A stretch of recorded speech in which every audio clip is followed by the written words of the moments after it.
어머니가 기준점을 정확히 잡아주시면 그런 문제는 딱 해결됩니다. 방학을 더 다른 걸로 알차게 보낼 수 있겠죠.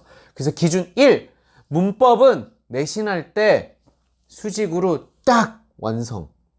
수직 완성, 여기서 수직 완성이 중요해요. 수직 완성이 뭐냐? 그 내용을 설명드리도록 할게요. 안녕하세요. 스터디 PT 대표원장 장덕진입니다. 어머님들이 믿고 보시는 주간 장원장 6월 30차 시작합니다. 자, 오늘 테마는 지난주 말씀드린 것과 같이, 예고한 것과 같이 선행 공부법 세 번째 에피소드 이제 국어 들어갑니다. 국어 선행 비문학을 잡아라. 자, 비문학이 뭐죠? 독서라고 지금 교과서에서 이름이 좀 바뀌기도 했는데 문학을 제외한 영역을 독서라고 하는데 예전 같으면 설명문, 논설문이죠. 지금은 설명문, 논설문이라고 하기보다는 인문, 사회, 과학, 기술, 예술, 그리고 뭐 관례복합 이래가지고 일단 한 5가지 영역의 그 설명문, 논설문 글들을 이제 비문학이라고 합니다. 이 녀석이 왜 핵심일까요? 핵심인 이유에 대해서 말씀드리기에 앞서서 대치동에서도 돈을 이렇게 많이 부으시고 노력을 다들 하시는데 시간과 돈을 들여서 왜 국어 선행하는데 말아먹고 결국 이제 매년 수능을 보고 나면 그 얘기를 하죠. 이번에도 국어가 참 관건이 됐다. 몇 번 문항 정말 어려웠다. 이런 얘기를 계속 합니다. 그래서 왜 실패하는지 그 실패하는 케이스 제가 지난주에 영어 3개로 딱 나눠서 알려드리니까 되게 좋아하시더라고요. 그래서 이것도 3개로 준비해봤습니다. 자, 첫 번째 실패 유형 케이스가 뭘까요? 사라질 문법의 반복. 지난번 영어 할 때는 제가 3번으로 이걸 넣었는데 지금 1번으로 넣어놓은 이유가 수없이 많은 학원들에서 특강을 하지만 정말 쓰잘데기 없고 다 사라지는 게 문법입니다. 가르치는 강사들도 문법 가르칠 때마다 다시 공부하고 헷갈리는 경우가 많아요. 왜냐면 평소에 그렇게 막 적극적으로 쓰지 않거든요. 그래서 문법 강의 특강 들을 때는 애들 다 잡니다. 그래서 우리가 쓸데없는 비용을 낭비하지 말라고 제가 이 실패 케이스 1번에 사라질 문법을 반복하지 말라고 넣어놓은 겁니다. 그리고 두 번째, 자, 내신에 도움 안 되는 문학 분석. 작품만 분석하는 거 학교 선생님도 열심히 하세요. 이미 해주세요. 그런데 자, 나중에 지금은 뭐죠? 테마가 고등내신이에요. 저희가 대비하는 고등내신. 지금 1학년이면 2, 3학년까지 포함되는 겁니다. 자, 고등내신을 대비하는데 문학작품 하나하나 뜯어서 지금 떠먹여준다고 도움이 될까요? 전혀 도움 안 됩니다. 그리고 세 번째 실패 유형, 독해력 향상 안 됨. 이게 정말 가장 크리티컬한 문제라고 말씀드릴게요. 국어 선행 공부에 있어서 핵심 맥을 정확히 짚고 가시지 않으면 정말 시간과 돈 낭비를 그 어떤 과목보다도 많이 하게 됩니다. 자, 독해력 향상이 중요합니다. 국어를 하는 이유는 독해력을 높이기 위해서예요. 독해력을 만드는 게 포인트입니다. 자, 구체적으로 그래서 어떤 대비책을 가져야 하는지, 그리고 어머니가 선행을 시키실 때 어떤 기준점으로 시켜야 하는지 한 개씩 집어서 제가 솔루션 드리도록 할게요. 자, 1번에서 문법에서 쓸데없는 돈 낭비한다고 말씀 많이 드렸는데 그러면 문법은 어떻게 해? 왜 학원 강사들은 항상 가면 설명회 가면 고등문법 어려우니까 다 준비하셔야 돼요. 방학 때는 문법 특강 들어야 되는 거 아시죠? 왜 똑같은 얘기를 매년 반복할까요? 우리가 기준점을 못 잡았기 때문이에요. 어머니가 기준점을 정확히 잡아주시면 그런 문제는 딱 해결됩니다. 방학을 더 다른 걸로 알차게 보낼 수 있겠죠. 그래서 기준 1, 문법은 내신할 때 수직으로 딱 완성. 수직 완성, 여기서 수직 완성이 중요해요. 수직 완성이 뭐냐? 그 내용을 설명드리도록 할게요. 자, 까먹을 특강 이제 듣지 마시고 수직 완성해야 됩니다. 체크 포인트, 여기서 체크 포인트. 이론과 예시, 누적. 이 누적이 암기 안 되면 특강은 그냥 효과 없습니다. 문법 특강 들었는데 만약 얘가 문법 사항을 앞에서부터 다 누적으로 암기하고 예시까지 알고 있으면 효과 있어요. 그런 경우에 뭐 100명에 1명 있을까 말까, 그게 어머님의 아들, 딸은 아닐 가능성이 굉장히 크다는 거 말씀드릴게요. 저희가 맨날 가르치고 확인하잖아요. 그래서 너무 명확히 보여요. 에듀넷 티클리어라는 사이트입니다. 에듀넷 다 아시죠? 에듀넷 되게 중요합니다. 여기 2015 개정 교육과정이 있고요. 그 세부 내용들이 PDF로 정리가 너무 잘 돼 있어요. 교육과정 평가원에서 만든 걸 여기 다 올려준 거예요. 저는 근거 있는 얘기 드리는 거 아시잖아요. 여기서 찾아서 말씀드릴게요. 자, 여기서 보면 교육부 고시 제2015 70파워 별책 5 교육부에서 만든 겁니다. 국어과 교육과정 저희가 살짝 살펴보고 갈게요. 어머니가 선행을 시키신다면 제가 영어랑 수학도 그랬지만 고등 교과과정에서 도대체 뭘 하는지 어떻게 하는지 알지 못한다면 그냥 학원에서 일반적인 원장님이나 실장님이 그냥 얘기하시는 거 그냥 듣고 입시 전문가들이라고 하시는 분들이 얘기하는 거 듣고 그냥 등록 이러시면 안 돼요. 이러면 돈 나갑니다. 그냥 쓸데없는 돈. 자, 교육과정 정확히 볼게요. 공통교육과정 보면 국어가 있어요. 그래서 고등학교 1학년 때는 국어 1, 2 이렇게 듣습니다. 예전엔 상하였고 지금은 국어 1, 2 그리고 2번 이제 2학년 올라가면서 2, 3학년 선택 과목에서 뭘 하냐면 화법, 작문, 독서, 언어와 매체, 문학 이렇게 4개의 큰 세부 영역으로 나눠집니다. 이게 수능 기준이겠죠? 그쵸? 화법과 작문은 아시고요. 예전에는 글쓰기 말하기였어요. 독서 이게 비문학이죠. 지금 큰 챕터 하나입니다. 완전 언어와 매체가 문법이에요. 그리고 문학 이렇게 4개로 구분이 됩니다. 그럼 문법이 중학교, 고등학교 어떻게 달라지는지 한번 볼까요? 표로 이렇게 쫙 돼 있는데 중학교 1에서 3학년과 고등학교 1학년 비교한 겁니다. 고등학교 1학년 때 문법이 나오거든요. 언어와 매체 전에. 자, 언어기호와 역사적 실체 이렇게 보시면 언어, 기호, 역사, 실체 그냥 언어의 특성에 대해서 막 자의성, 유의성, 필요성 막 이런 문법 기초사항에 대해서 나오는 거고요.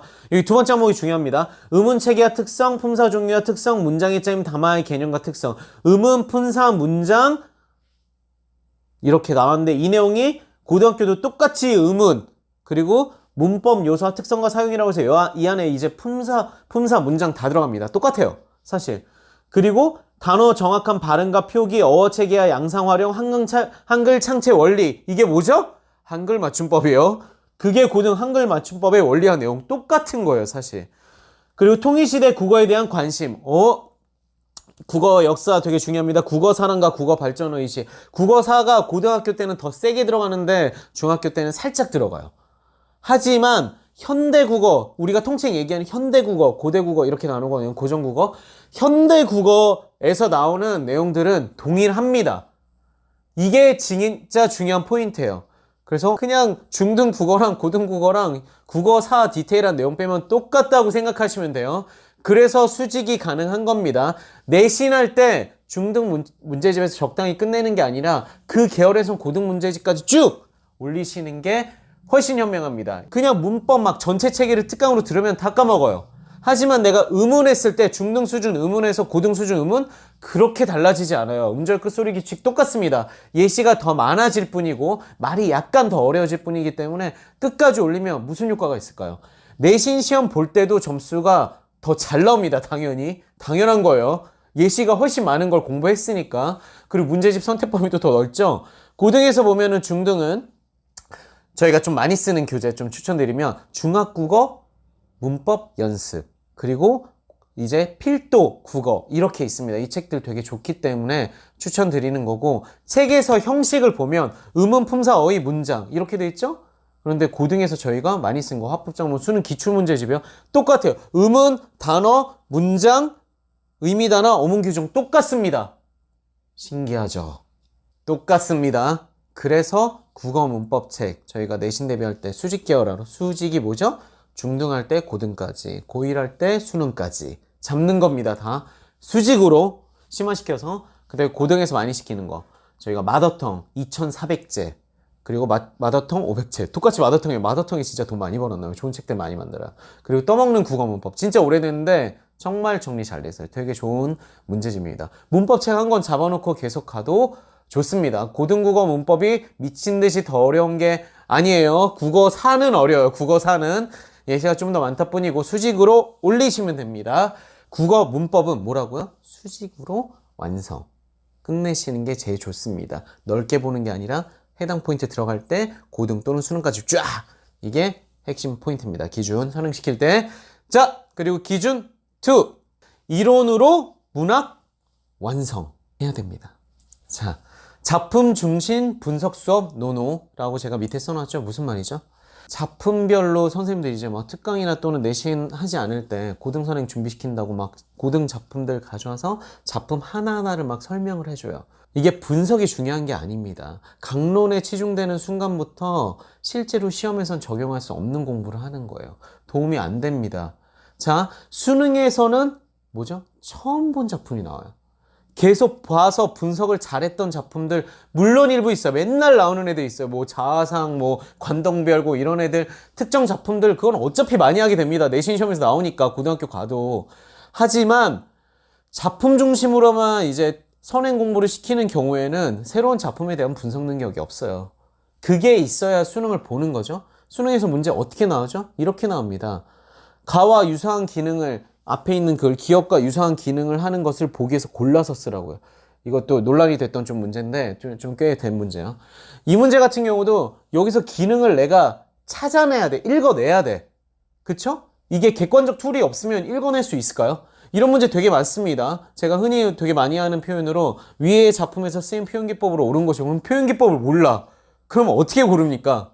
표현기법 모르니까 애들이 어떻게 골라요? 느낌적 느낌으로. 사람 나왔으니까 사람 고르고 물건 나왔으니까 물건 고르고 이런 식의 잘못된 접근을 합니다. 느낌적 느낌으로 답을 골랐다. 답을 찾은 근거를 쓰라고 했는데 그렇게 쓰면 국어는 그냥 끝. 알겠죠? 왜냐하면 작품 분석 중심의 수업을 많이 들어서 그래요. 중요한 건 뭐다? 수학과 동일한 개념 그리고 적용, 접근 방식이 중요합니다. 수학과 동일하다. 수학 개념 중요하다는 얘기 1000만 번 들으셨죠? 수학처럼 국어도 개념이 있어요. 개념으로 접근하셔야 됩니다. 그래서 개념을 일반에서 알고 있고 그 개념을 특수 작품마다 적용시킬 수 있는 능력이 있다면 새로운 작품을 봤을 때도 정답을 골라내는 능력을 만들어내는 거죠. 마치 수학에서 문제를 봤을 때 내가 개념을 떠올리면서 그 개념으로 문제를 적용하는 것과 동일합니다. 그래서 개념을 알려주면서 작품 분석을 하는 수업은 좋아요. 하지만 그런 거 없이 그냥 작품 중심으로 뚝뚝뚝 나간다? 절대 좋은 수업이 아니라고 말씀드릴게요. 그걸로 애들이 개념을 일반화시켜서 만들어내지 못합니다. 그래서 수능 개념 그냥 정리된 책도 너무 좋아요. 떠먹는 문학, 국어 문학 이 책도 되게 좋은데 개념 정리해놓은 이런 책들이 고등 수준에서는 정말 많기 때문에 정리해놓은 책들을 보시는 걸 추천드리고요. 그래서 개념을 알고 그 개념으로 접근하게 해주는 게 문학에서는 핵심 포인트입니다. 즉 작품만 드립다 설명하는 수업들은 큰 도움 안 됩니다. 시간도 너무 낭비되고 제가 그래서 조심하라고 말씀드릴게요. 자, 기준 3. 언어 이해가 중심. 언어 이해가 중심? 너무 추상적인 말이죠. 그래서 제가 구체화시켜 드릴게요. 재시문 분석 강의 노노 여기도 또 써있죠. 자, 국문과 출신의 국어 특강. 광고 홍보 문구죠. 국문과 출신 선생님, 서울대 국문과 출신 선생님이 국어 특강 해드립니다. 너무 좋아 보이지만 여기서는 저희가 조심해야 될 포인트가 있습니다. 특강할 때 맨날 뭐 하죠? 방학 때도 그렇고 내신 시험 끝나자마자 다음 내신까지 시간이 있을 때 선생님들이 뭐 내신 선행시킨다. 그래서 뭐 특강을 막 선행 중심의 공부를 잡을 때 뭘 하죠? 문학작품 분석이랑 문법 특강 진짜 많이 하죠. 왜일까요? 국문과 출신이시니까. 물론 국문과 출신이어도 너무 훌륭하게 인문, 사회, 과학, 기술, 예술, 재시문을 딱딱 분석하는 눈을 만들어 주시는 분이 있을 수도 있어요. 국문과 출신 분들이 되게 뛰어나신 분들이 정말 많지만 비문학 재시문을 그렇게 어려운 재시문을 다 보는 분석 특강을 안 하는 이유는 뭘까요? 힘드니까. 그리고 비문학 재시문을 보는 틀을 만드는 눈을 만들어주는 게 정말 힘듭니다. 자기 노력이 들어가야 되는데 강의에선 노력 들이고 첨삭하면 시간이 너무 오래 걸려요. 분석하고 첨삭해주는 게 정말 좋은 강의예요. 과외를 시키시면 차라리 재시문 지가 분석하고 첨삭해주는 과외를 시키세요. 그렇지 않은 경우에 일반 강의에선 절대 그걸 만들어줄 수 없기 때문에 분석만 하는 겁니다. 분석을 많이 얘기해주는 걸로 간접적으로 체험을 하게 해주는 거죠. 기준점 어머님들이 잡기 편하게 왜 제가 이런 얘기를 하는지 근거를 가지고 보여드릴게요. 비문학 재시문 너무 어렵죠. 자, 이건 뉴스예요. 정말 유명한 문제입니다. 국어 31번 수능 문제 2019학년도 수능 너무 어려워. 물리학과 출신들이 풀어야 된다는 얘기를 하면서 엄청 문제가 됐습니다. 구는 무한히 작은 부피 요소들로 이루어져 있다. 어쩌죠. 부피와 밀도로 곱한 값을 질량으로 갖는 질점으로 볼 수 있다. 이게 무슨 말이에요? 이게 왜 국어 문제? 이거 과학 문제 아닙니다. 국어 문제예요. 이걸 국어 선생님이 가르친다고요? 제시문 분석 잘하시는 분들이 있어요. 찾아가세요, 제발. 대부분은 아니라고 말씀드릴게요. 대부분은 아닙니다. 비문하기 정말 힘들어요. 자, 두 번째 문제. 이거 국어 41번. 41번. BIS 비율 문제. 바젤 BIS. 자, 제가 경제학자죠? 정말 힘들어요. 이 내용 되게 애들한테 설명하려면 진짜 미쳐요. 어떻게 기본 지식도 없는데 이걸 알려주지? 진짜 힘든 문제였습니다. 작년 수능 기출 문제였죠. 정말 많은 논란이 됐어요. 경제 제시문에서 문제 나오면 진짜 힘듭니다. 그래서 국문과 출신의 선생님들이 국어 특강이 되게 편중화될 수밖에 없어요. 비문학이 정말 중요한데 이걸 키워주는 건 되게 힘들고 내용이 난이도가 센 다음에 세고 영역이 다양하니까 과학이랑 사회가 정말 어려워. 그러니까 특강을 구성하기도 힘들고 가르쳐서 효과를 보기도 힘드니까 맨날 문학이랑 문법만 하시는 거예요. 남지도 않을. 그래서 어머니가 기준 정확히 잡으셔야 됩니다. 이 기준 3번이 되게 중요해요. 우리가 선행을 시킨다면 남아서 수능을 잘 볼 수 있게 만들어야 되겠죠. 그게 포인트입니다. 네? 아시겠죠? 설명 많이 해주고 잘해주는 건 아무 의미가 없어요. 아이 내공이 되진 않습니다. 자, 체크 포인트. 언어 이해를 향상해야 됩니다. 언어 이해가 뭐죠? 객관적 독해력. 객관적 독해력. 이 말 진짜 머릿속에 잘 넣어 놓으셔야 돼요. 핵심입니다. 객관적 독해력이랑 제가 읽어 드릴게요. 처음 보는 글을 그 자리에서 빠르고 정확하게 파악하는 능력. 이게 즉 언어 논리력이죠. 이게 핵심이 돼야 돼요. 국어 선행시키실 때는 이 언어 논리력, 처음 보는 글, 처음 보는 문제, 처음 보는 이론들을 보고 파악하는 능력을 만들어주면 다른 과목까지 굉장히 긍정적인 영향이 만들어집니다. 파급 효과가 생기는 거죠. 그래서 핵심 포인트가 이거여야 돼요. 언어 이해력 키울 때 쟤가 좀 더 구체적 이런 능력을 키우는 게 진짜 중요하다는 거 이제 아셨죠? 그럼 그걸 키울 때 정말 핵심적인 우리가 체크 포인트가 뭐냐면 어휘력이랑 제시문 분석력이에요. 제시문 읽은 분석된 걸 보는 게 아니라 지가 분석해야 돼요. 자기가 분석해서 보여주는 능력이 필요합니다.